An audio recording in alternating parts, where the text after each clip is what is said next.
नमस्कार दोस्तों, IAS knowledge Mantra YouTube channel में आप सभी का स्वागत है। This is doctor Anurag Singh and I welcome you to the best UPSC mapping series that is map practice for UPSC prelims, mains as well as other competitive examinations with doctor Anurag Singh. और जैसा कि दोस्तों आप सभी देख रहे हैं, आज का डिस्कशन का हमारा एजेंडा है नॉर्थ अमेरिका के पॉलिटिकल फीचर्स।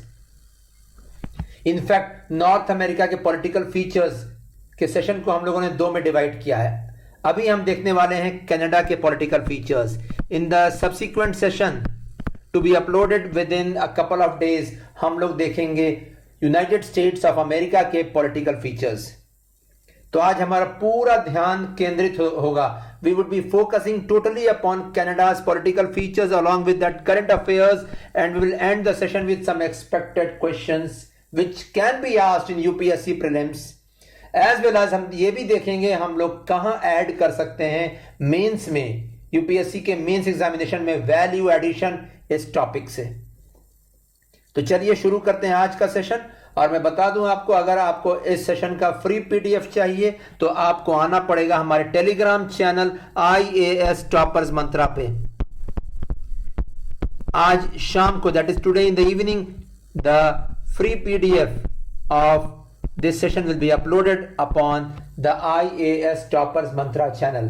और हमारा टेलीग्राम का चैनल आप फॉलो कीजिए, क्योंकि वहां पे डेली करंट अफेयर्स अपडेट्स आ रहे हैं from the Hindu, the Indian Express and other famous newspapers. So let us start today's session. North America, जैसा कि हम लोगों ने ऑलरेडी फिजिकल फीचर्स में कवर किया, it's the third largest continent in the whole of the world.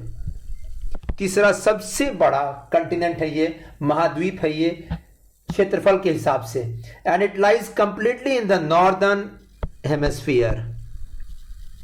So completely northern hemisphere में lie करता है ये नॉर्थ अमेरिका कंटिनेंट।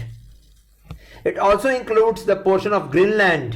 ग्रीनलैंड का ये आइलैंड आप देख सकते हैं, इसे भी इंक्लूड किया जाता है नॉर्थ अमेरिका के कंटिनेंट में। It also includes the Caribbean islands. Caribbean islands हम लोगों ने सेपरेटली कवर किए हुए हैं अटलांटिक ओशन के सेशन में।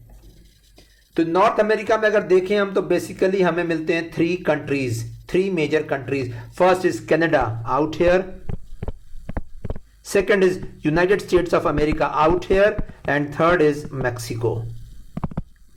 इनफैक्ट मैक्सिको नॉर्थ अमेरिका, उत्तरी अमेरिका में भी आता है, and it also comes in Latin America. और मैक्सिको को मैंने डिटेल में कवर किया हुआ है मिडिल अमेरिकन कंट्रीज में, अलग से सेशन अपलोडेड है इसी सीरीज में, आप उसे रेफर कर सकते हैं। तो ये पूरा नॉर्थ अमेरिकन कंटिनेंट, मैं बता दूं यहां 3 बड़े देश, और इसमें जो सबसे उत्तर में located northern most countries Canada. And in fact Canada और यूएस का बॉर्डर आप देख सकते हैं, इंटरनेशनल बॉर्डर, ये स्ट्रेट लाइन बॉर्डर है almost in the western half, और ये फॉलो करता है 49 डिग्री नॉर्थ लैटिट्यूड। इनफैक्ट इसको 49 डिग्री पैरेलल भी कहते हैं इस बॉर्डर को। And it is the longest border, longest international border है ये पूरे विश्व में, 2 देशों के बीच में। तो आपका यहीं पे मैं टास्क दे रहा हूं इस जगह पे, आपको टॉप 3 इंटरनेशनल बॉर्डर्स वर्ल्ड के लिखने हैं लेंथ वाइज। रैंक 1 पे मैंने बता दिया यूएस कनाडा बॉर्डर। तो सेकंड और थर्ड रैंक पे कौन है, और स्पेसिफिकली आपको ध्यान देना है इंडिया और चाइना के बॉर्डर के ऊपर। इंडिया और चाइना का बॉर्डर कितना लंबा है, इंडिया बांग्लादेश का बॉर्डर कितना लंबा है, और उसका रैंक कितना आता है, आपको यह भी लिखना है कमेंट बॉक्स में। This is your task of the day. And ये North American continent in fact resources से भरा हुआ है, इट्स फुल ऑफ रिसोर्सेज, प्रचुर मात्रा में रिसोर्सेज उपलब्ध है यहां पे। And this is why it has one of the highest standards of living in the whole of the world। तो बहुत हाई स्टैंडर्ड्स हैं लिविंग के, बहुत हाई HDI इंडेक्स भी है। इनफैक्ट कनाडा का लिविंग स्टैंडर्ड कहीं ज्यादा है और इक्विटेबल है as compare to the living index, as compare to the HDI index of और the standard of living index of USA। US में हम अगले सेशन में देखने वाले हैं कहीं ना कहीं बहुत ही इनइक्विटेबल लिविंग स्टैंडर्ड्स हैं और जो एविडेंट है क्लियर कट रेशियल एरोगेंस में और साथ ही अनएम्प्लॉयमेंट राइजिंग ट्रेंड्स में। तो चलिए कनाडा पे आज हमारा फोकस है और देखते हैं कनाडा में सबसे पहले हम देखेंगे कितनी टेरिटरीज हैं और कितने स्टेट्स हैं। तो कनाडा के नॉर्दर्न पोर्शन में you can see it out here clearly 3 territories, 3 union territories in fact. Yukon territory in the west, Nunavut territory in the east and Northwest territories sandwiched in between. Nunavut territory आप in fact देख सकते हैं one of the biggest territories out here. You can see it here. और यही Nunavut territory या बाकी territories के जो islands हैं out here, this makes the Canadian coastline the longest in the world. तो कनाडा का समुद्री तट सबसे लंबा है पूरे विश्व में, ये भी नोट कर लीजिएगा point. So longest coastline in the whole of the world belongs to Canada. Courtesy the islands out here, mapped out here. तो न्यूनावुट टेरिटरी इनफैक्ट बहुत recently demarcated territory 1990s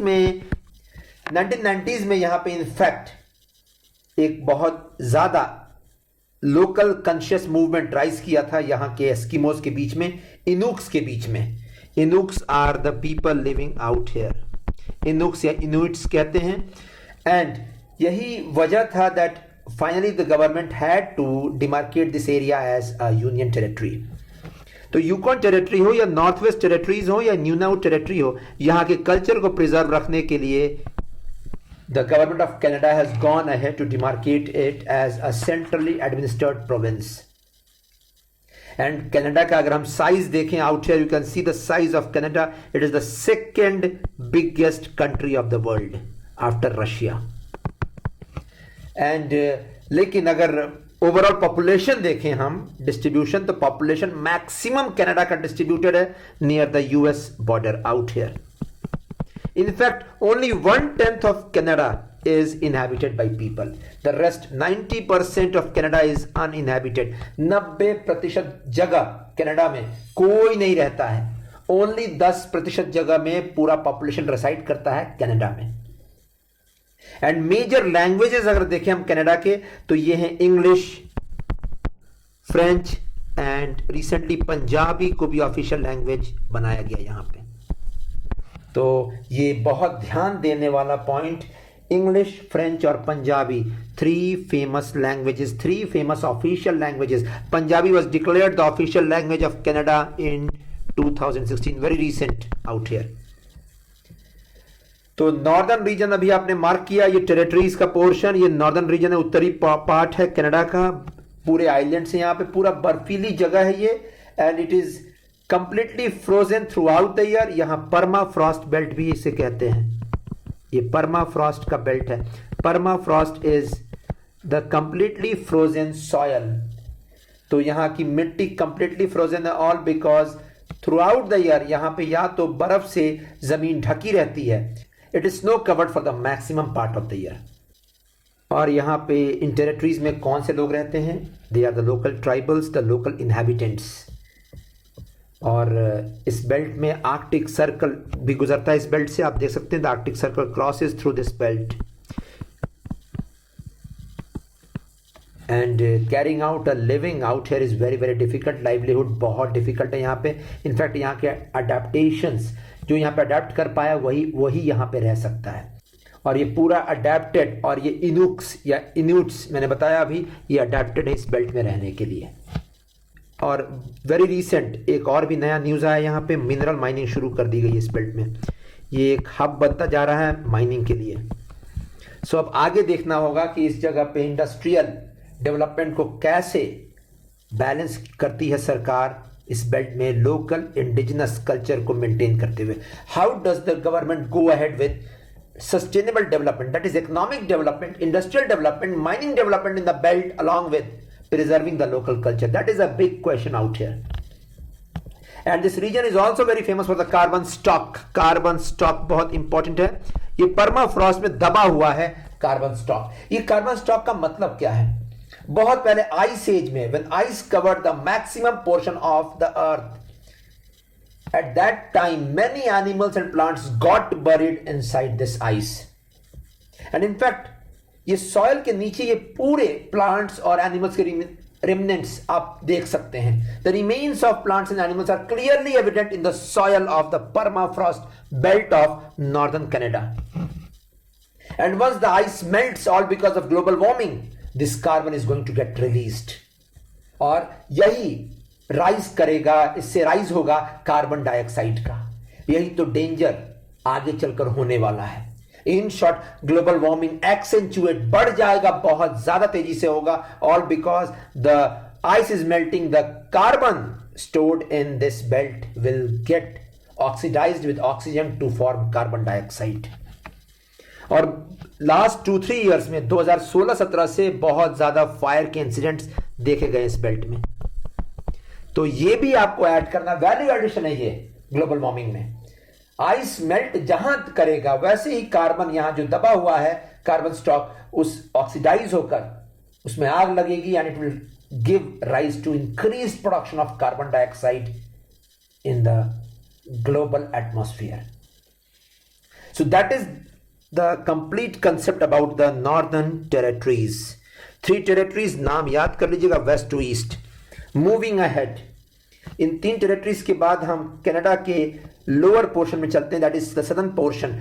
southern portion को हम 2 में डिवाइड कर सकते हैं, और अगर मेटिकुलस ऑब्जर्वेशंस करने हैं तो 3 में डिवाइड कर सकते हैं. The first is the western half out here. The western half consists of these 3 provinces: British Columbia, Alberta and Saskatchewan.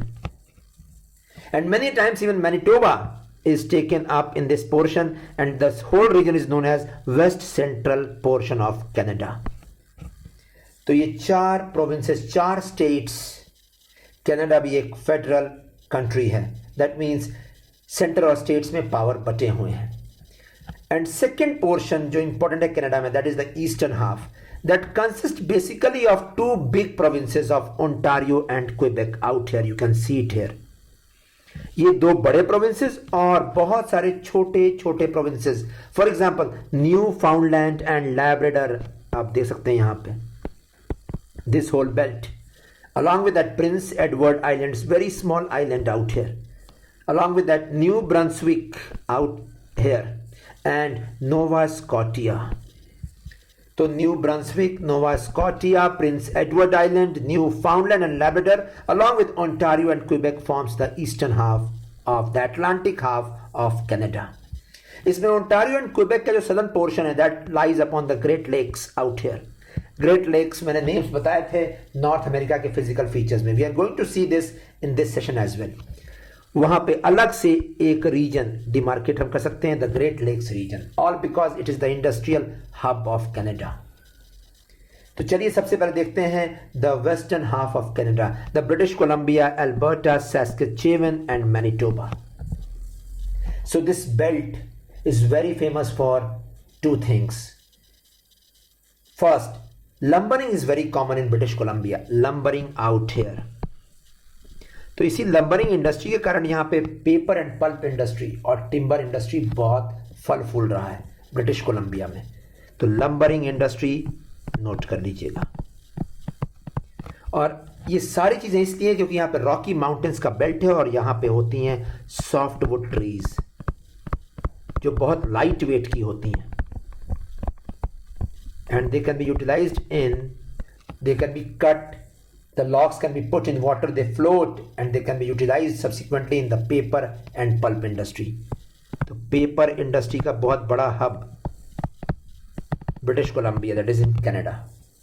इसके अलावा अल्बर्टा एंड सस्कचेवन, जैसा कि आप देख रहे हैं, these 2 states are very famous for hydrocarbon deposits.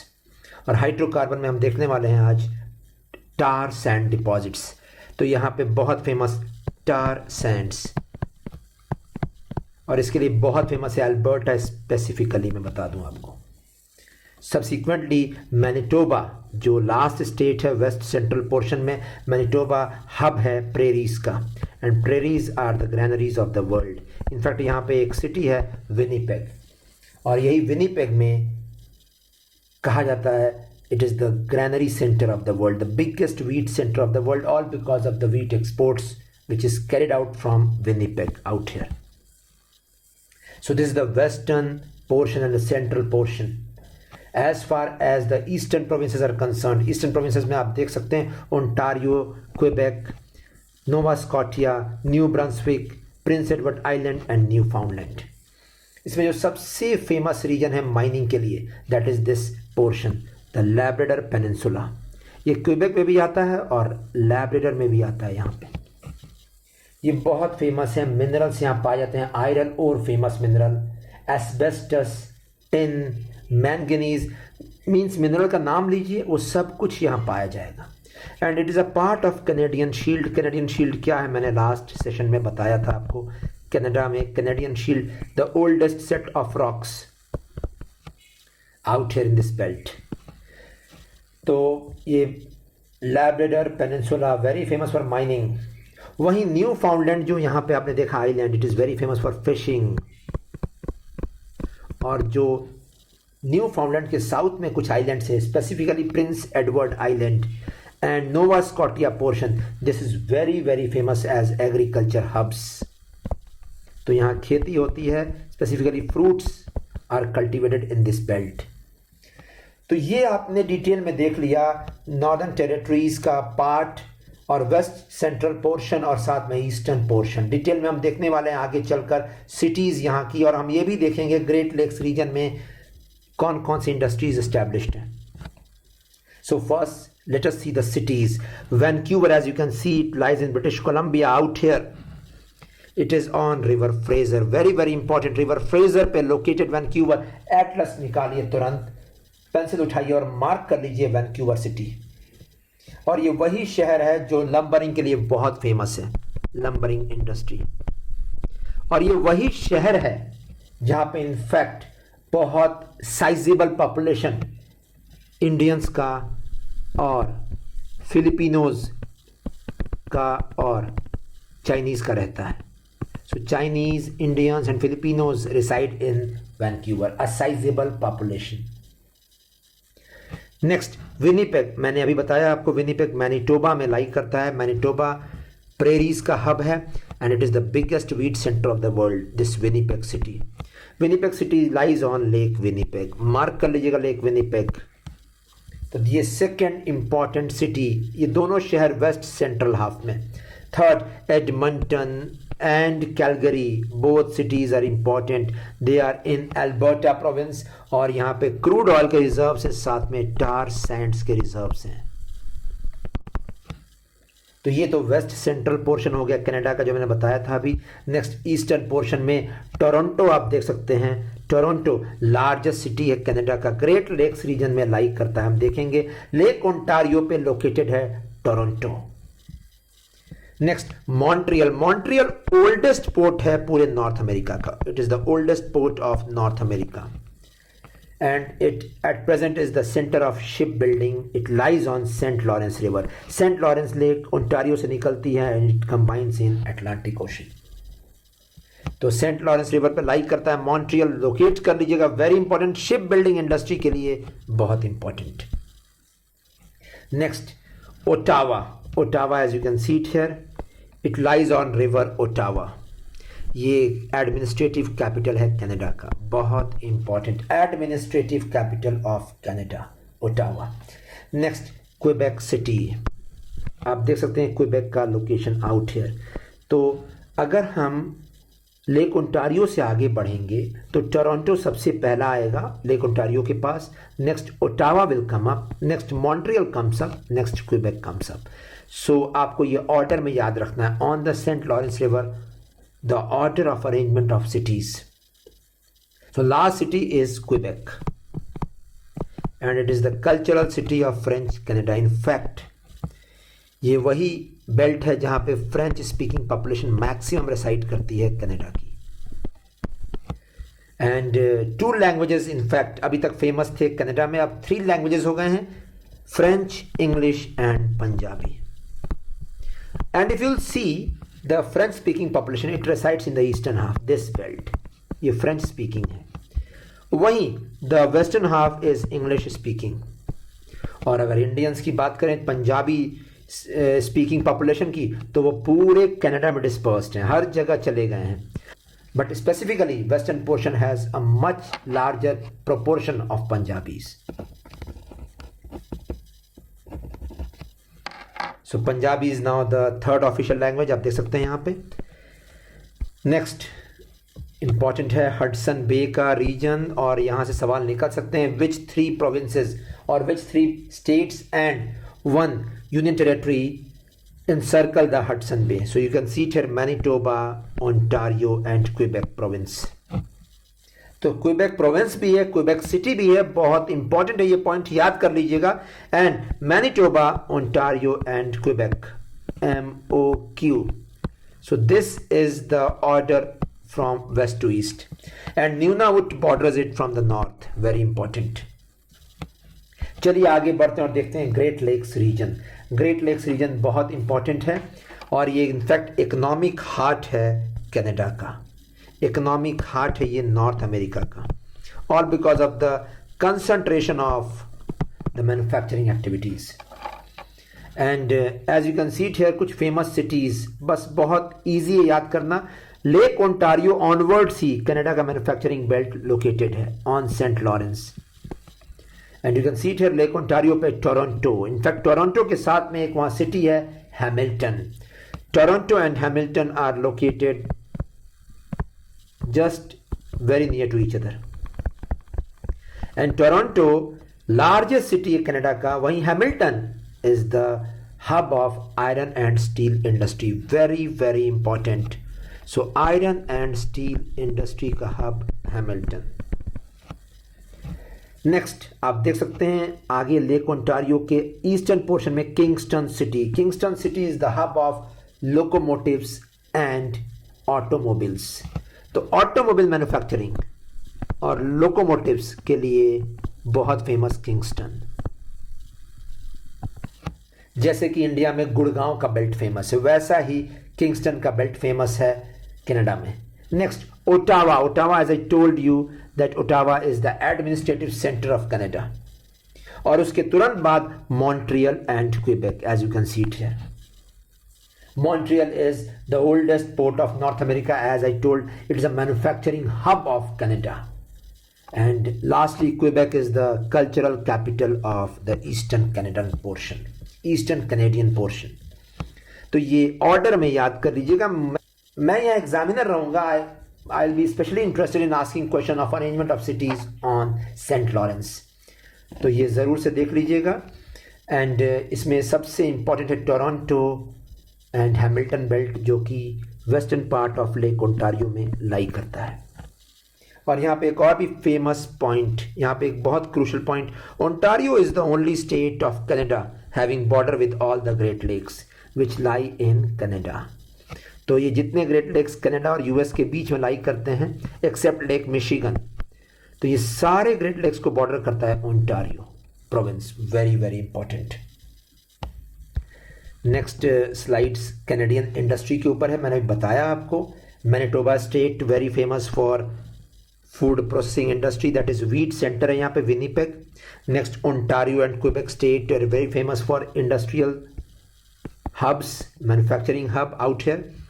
Next paper and pulp industry बहुत important है ब्रिटिश कोलंबिया में भी एंड न्यू फाउंडलैंड में भी. नेक्स्ट लैब्राडोर पेनिनसुला इस पोर्शन को कहते हैं और यहाँ पे माइनिंग हब है. So mining hub is this belt. This is the portion of Canadian shield, जैसा आपने पढ़ा है फिजिकल फीचर्स में. Next lumbering industry is very common in British Columbia as I told you. And next petrochemical industry including tar sands are very famous in Alberta province. Next let us see the resources near Newfoundland. Newfoundland के पास में जो Continental shelf का portion है, this shelf is very shallow part, और यही वजह यहाँ पे फिशिंग के लिए बहुत ये रीजन फेमस रहा है right since the last century. तो फिशिंग यहाँ पे कॉड फिश बहुत फेमस फिश है जिसकी फिशिंग यहाँ की जाती है. एंड दिस न्यू फाउंडलैंड जो यहाँ पे शैलो पोर्शन है, इस शैलो पोर्शन को Grand Banks and Georges Banks भी कहते हैं. In fact Grand Banks is near Newfoundland, वहीं Georges Bank is near US Canada border. Very very important. दोनों जो रीजन है फिशिंग के लिए world famous. And let me tell you, banks का मतलब क्या था? Banks is the shallow portion of the ocean, shallow part of the continental shelf. तो जरूर याद कर लीजिएगा, ग्रैंड बैंक्स का लोकेशन न्यू फाउंडलैंड के पास एंड जॉर्जेस बैंक का लोकेशन नोवा स्कॉटिया के साउथ में। नेक्स्ट मैं बता दूं, यहीं पे नोवा स्कॉटिया जो आपने अभी मार्क किया प्रोविंस, बहुत फेमस है एप्पल्स के लिए through out the world. Apple cultivation मैंने अभी बताया था, it's is the agriculture hub, और उसमें भी एप्पल्स पे बहुत ज्यादा फोकस यहां पे। नेक्स्ट ट्रांस कैनेडियन रेलवे, ये बहुत इंपॉर्टेंट टॉपिक है एंड राइट सिंस 1885 जब इसे बनाना शुरू किया गया तब से ये एक इकोनॉमिक आर्टरी है, लाइफलाइन है, it is a lifeline of Canada and it connects Vancouver on the Pacific coast with the cities on the Atlantic coast. But recently after its restructuring in 2001 में restructuring के बाद ये Atlantic coast को reach नहीं करता है and it serves the whole of the southern Canada and also it serves some portions of US near the Great Lakes. तो लगभग 20,000 kilometres, so more than 20,000 kilometers are owned by this company, the Canadian Pacific or the Trans-Canadian Railway, and it serves both Canada as well as the Great Lakes region of US right till New York. New York तक ये सर्व करता है, America में भी, US में भी. So that was all about the important economic features and important political features of Canada. चलिए आगे देखते हैं, और एक बहुत इंपॉर्टेंट टॉपिक है टार सैंड्स के ऊपर। टार सैंड्स इसलिए इंपॉर्टेंट है क्योंकि 2003 से कनाडा ने इसका प्रोडक्शन बढ़ा दिया। टार सैंड्स क्या है? Let us see first. Tar sands are also known as oil sands और क्रूड बिटुमिन। और ये किस चीज का मिक्सचर है? What is it made up of? It is made up of sand, clay, water and it is soaked with bitumen, viscous petroleum deposit. तो ये naturally occurring sand है जो अल्बर्टा में पूरा पाया जाता है, नेचुरली ऑकरिंग है ये, and it is unconventional petroleum deposit. Unconventional all because अभी तक इससे पेट्रोलियम डिराइव नहीं किया जा रहा था। So why was it not used to derive petroleum till date? All because extraction of petroleum from tar sands is somewhat costly as compared to conventional crude extraction. तो इससे एक्सट्रैक्शन लगभग $25 से $30 पर बैरल इसका कॉस्ट बैठता है, जो कम से कम $10 पर बैरल एक्स्ट्रा है क्रूड के एक्सट्रैक्शन से। So it is somewhat costly method of extraction is there in tar sands. तो 2003 में शुरू क्यों किया गया टार सैंड से एक्सट्रैक्शन? ऑल बिकॉज, थोड़ा ध्यान लगाइए और सोचिए उस समय क्या हुआ था। 2001 में 9/11 अटैक्स के बाद the US attacked Afghanistan and then along with NATO forces it also attacked Iraq and the whole Gulf region, Persian Gulf was plunged into a war. और ये वही समय था जब क्रूड के प्राइसेस बढ़ने शुरू हो गए।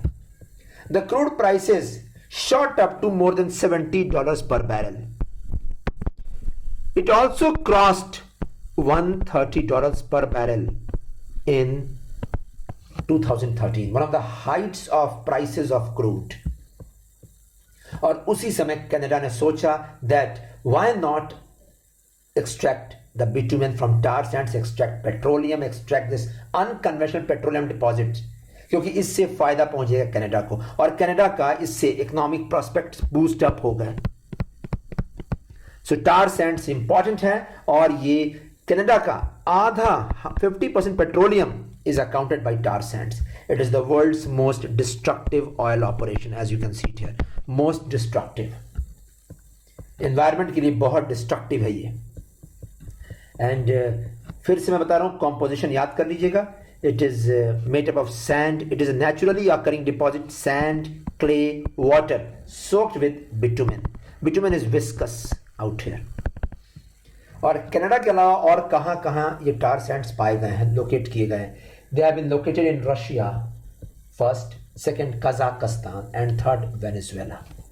तो वेनेजुएला ज़रूर नोट कर लीजिएगा। वेनेजुएला इनफैक्ट रिचेस्ट कंट्री है हाइड्रोकार्बन्स में पूरे विश्व में at present.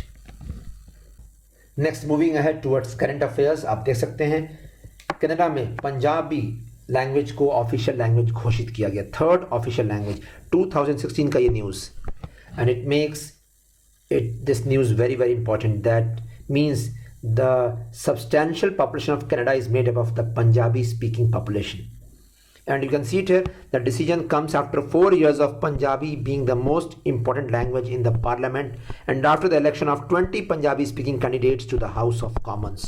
Very very important news. So this can come in prelims that which other countries have recognized Indian languages as official languages. मैं बता दूं यहाँ पे सिंगापुर में तमिल भी एक ऑफिशियल लैंग्वेज है, वैसे ही पंजाबी को भी ऑफिशियल लैंग्वेज घोषित किया गया है कनाडा में। Next news moving ahead, कोमागाटा Maru ship incident, history से रिलेटेड ये टॉपिक बट नेवरदलेस बहुत इंपॉर्टेंट यहाँ पे। सो कोमागाटा मारू ये शिप इंसिडेंट बहुत ज्यादा इंपॉर्टेंट रहा है इंडियन फ्रीडम स्ट्रगल के पर्सपेक्टिव से। ये कोमागाटा मारू एक शिप था, एक जापानीज टीम शिप, और 1914 में 1914 में it carried a group of Indians from British India to Canada, और ये शिप का जर्नी शुरू हुआ था from Hong Kong. The ship went till Vancouver and रास्ते में ये स्टॉप किया था शंघाई में और योकोहामा में। Shanghai is in China and Yokohama is in Japan. And eight that time 1914 में वैंकूवर से शिप को रिटर्न बैक किया गया, all because of strict immigration laws. और ये शिप वापस आया कलकत्ता के पोर्ट पे एंड वहां पे वायलेंस में अच्छे खासे लोग जो इस पे सवार थे वो मारे गए। This was the time when the Gadar rebellion was at its heights. Ghadar rebellion किसने शुरू किया था? ये एक रिवॉल्यूशनरी नेशनलिज्म का मूवमेंट था ब्रिटिश इंडिया में। किसने शुरू किया था? ये आपका टास्क है, लिखना आपको कमेंट बॉक्स में। So the Indians were denied entry into Vancouver, that is Canada at that time, and it was a dark chapter of Canada's past as you can see it here. और ये ship कौन ले जा रहा था from Hong Kong till Vancouver? The Singapore based Sikh businessman that is Gurdit Singh. Gurdit Singh नाम याद कर लीजिएगा। So why this ship was in news? 2016 की बात, आप जैसे देख सकते हैं यहां पे, the Canadian prime minister that is Justin Trudeau apologized in front of the whole House of Commons for the incident which had occurred in 1914. That is 100 साल के बाद, 100 साल से ऊपर बीत गए थे और उसके बाद अपोलोजाइज किया कैनेडियन प्राइम मिनिस्टर ने for what had happened in the past, and this apology was being demanded by the Punjabi speaking population of Canada. तो कोमागाटा मारू शिप के बारे में details statement based question expected है, पढ़ लीजिएगा। The question has come earlier as well. And 2019 का news देख सकते हैं आप, एक साल पहले का न्यूज, जून 2019 में, park named after Komagata Maru tragedy opens in Canada's Brampton city. So very very important, Ontario province में ब्रैम्पटन सिटी है जहां पे कोमागाटा मारू पार्क इनॉग्रेट किया गया। So this is it about this historical incident and the importance for UPSC prelims. चलिए end करते हैं session को एक्सपेक्टेड क्वेश्चंस के साथ में। सबसे पहला आर्कटिक काउंसिल के मेंबर कंट्रीज एंड इंडिया का रिलेशन। हम ये देखने वाले यूएस के पॉलिटिकल फीचर्स के स्लाइड में और वीडियो में हम देखेंगे आर्कटिक काउंसिल क्या है। We have already covered this in Arctic ocean mapping. मैं बता दूं इसमें कनाडा भी एक मेंबर है आर्कटिक काउंसिल में। Second, official languages of Canada, मैंने बताया इंग्लिश, फ्रेंच एंड पंजाबी। मैंने ये भी बताया आपको सिंगापुर का भी ऑफिशियल लैंग्वेज देख लीजिएगा। Third, shale gas and tar sands in North America. We covered the tar sands. Shale gas हम कवर करेंगे यूएसए की पॉलिटिकल मैपिंग में। सो टार सैंड्स में क्या होते हैं? Bitumen along with sand, clay and water. Next, Komagata Maru ship incident. मैंने बताया 1914 का ये incident immigration policy strict Canada की, रिटर्न बैक किया गया शिप को। एंड ये शिप स्टॉप किया था शंघाई में और योकोहामा में। योकोहामा जापान में है, शंघाई चाइना में है। And all because it stopped en route towards Vancouver, इस शिप को वापस भेजा गया। Next, languages of eastern Canada, मैंने बताया फ्रेंच लैंग्वेज ईस्टर्न कनाडा का सबसे ज़्यादा स्पोकन लैंग्वेज है। And next, permafrost in Canada, मैंने बताया फ्रोजन सॉइल्स को परमाफ्रॉस्ट बेल्ट कहते हैं।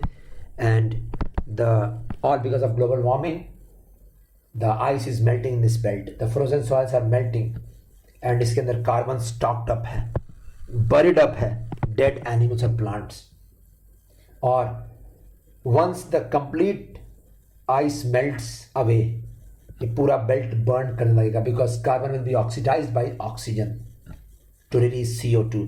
in short, global warming accentuate कर जाएगा all because of this। And I'm going to cover this in a separate detailed session because it has been covered in National Geographic Channel। National Geographic Channel में ये detail cover किया गया था, permafrost की melting और आगे का future अर्थ का, बहुत डिम फ्यूचर है। So that was all about Canada and its political features and its industrial hubs and manufacturing hubs। I hope the session was interesting। अगर सेशन अच्छा लगा, don't forget to put in a like, comments and suggestions are also welcome। And please don't forget to go through the Komagata-Maru ship incident and the tar sands composition। tar sands के ऊपर मैं expect कर रहा हूँ questions UPSC prelims में। And value addition में you can link Komagata-Maru ship incident with India-Canada relations। You can also link that tar sands are destructive, they can be a very big problem for the environmental and sustainable development। तो ये भी link कर सकते हैं आप mains में, UPSC mains में कोई टॉपिक आएगा सस्टेनेबल डेवलपमेंट के ऊपर, तो ये सेशन यहीं पे समाप्त होता है। For getting a free PDF of this session please come on to Telegram channel IAS Toppers Mantra and don't forget to share the video as much as possible। That ends this session। Thanks a lot।